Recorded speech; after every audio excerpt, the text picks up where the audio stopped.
प्रिय विद्यार्थी, आज हम पढ़ने जा रहे हैं हिंदी कक्षा 6 का चैप्टर 1। हिंदी चैप्टर पढ़ने से पहले सबसे पहले आपको इसके पाठ के शब्दार्थ, आपको इसके शब्दार्थों पर ध्यान देना होगा। जब तक आपको शब्दार्थ नहीं आएंगे आपके चैप्टर समझ में नहीं आ पाएगा। शब्दार्थ में पहला देखिए, पहला आपका है, इसका पहला शब्द आता है ऊषा। ऊषा का मतलब है सुबह, मतलब सुबह को अपन कहते हैं मॉर्निंग। दूसरा जो नेक्स्ट है अपना वो शब्द है जगत। जगत का मतलब है संसार, जिसे वर्ल्ड बोलते हैं। नेक्स्ट है निशा। निशा का मतलब होता है रात्रि। इसका मतलब है तम। तम का मतलब होता है अपना अंधेरा। इसके बाद है पाश। पाश का मतलब होता है बंधन। फिर है विहग। विहग का मतलब पक्षी होता है। फिर नखत। नखत का नक्षत्र होता है।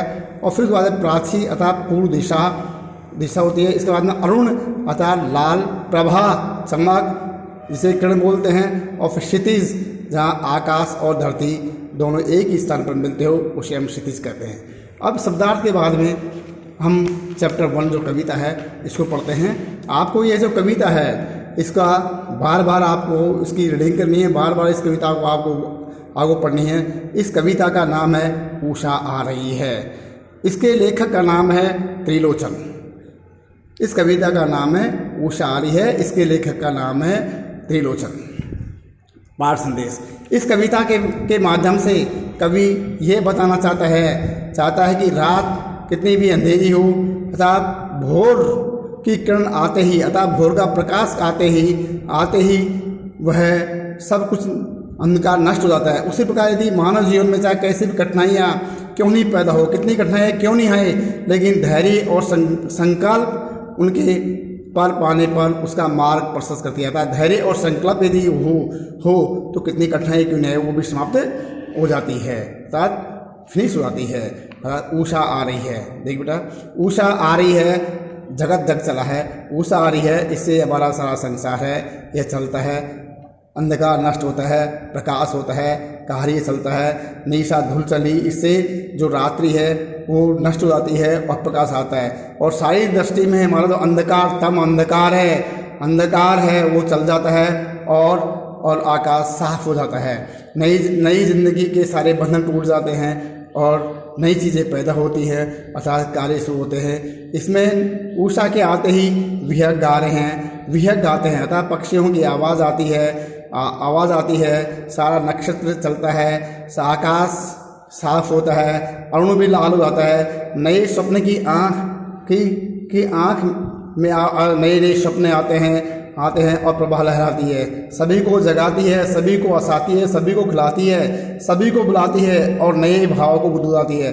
हृदय में उषा और धड़कन भी बढ़ाती है और घने कोहरे पर मंद मंद भी ये मुस्कुरा रही है। नेक्स्ट देखिए आगे। नेक्स्ट सबसे पहले जो इसके शब्दार्थ के बाद में अब आपकी बारी। अब है इसका मौखिक का प्रश्न एक है, शुद्ध उच्चारण के साथ पढ़ो। केवल इसे शुद्ध उच्चारण साथ, निशा, दृष्टि, जिंदगी, अंगड़ा, नकद, निषेध, हृदय और कुहोरा, केवल इनकी रीडिंग करनी है। तब 5 बार इन शब्दों को पढ़ना है और रफ कॉपी में इन्हें लिखने का अभ्यास करना है। क्वेश्चन नंबर 2 है, उत्तर बताओ। इसका जो आंसर क है, कविता का लय युक्त पठन कीजिए। केवल इसका लय पठन करना है, इसे लिखना नहीं है। कौन आ रहा है, अर्थात उषा आ रही है। उषा के आने पर प्रकृति में क्या क्या परिवर्तन दिखाई दे। उषा के आने पर प्रकृति में अंधकार नष्ट होकर और प्रकाश फैल रहा है। सही उत्तर के सामने सही क्रमांक का उत्तर दीजिए, अर्थात इनमें क और ख में जो आंसर ठीक है उसके सामने सही का उत्तर लगाइए। इसमें 4th वाला ठीक है और नीचे वाले में 3rd वाला ठीक है। जो इनके आंसर्स हैं जो अभी व्हाट्सएप में दिए जा रहे हैं। आगे क्वेश्चन नंबर 2, नीचे दिए गए प्रश्न के उत्तर विस्तृत रूप में लिखो। अभी मैं क्वेश्चन आपको केवल समझा रहा हूँ, इसके आंसर व्हाट्सएप में है।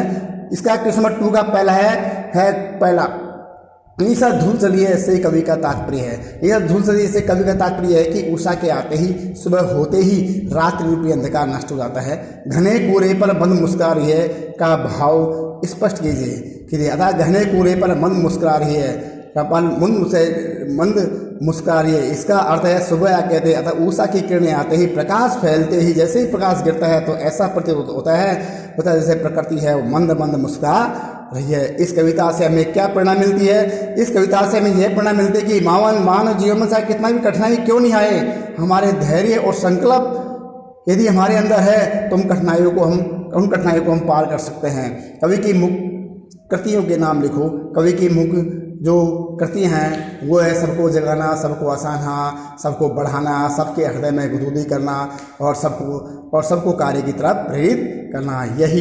यही हमारे कवि की मुख्य कृतियाँ हैं। और व्याकरण के क्वेश्चन आंसर जितने भी हैं वो व्याकरण काव्य में व्याकरण के अभ्यास पुस्तिका से पढ़ाने। बाकी जो क्वेश्चन आंसर हैं वो अभी व्हाट्सएप के माध्यम से भेजे जा रहे हैं।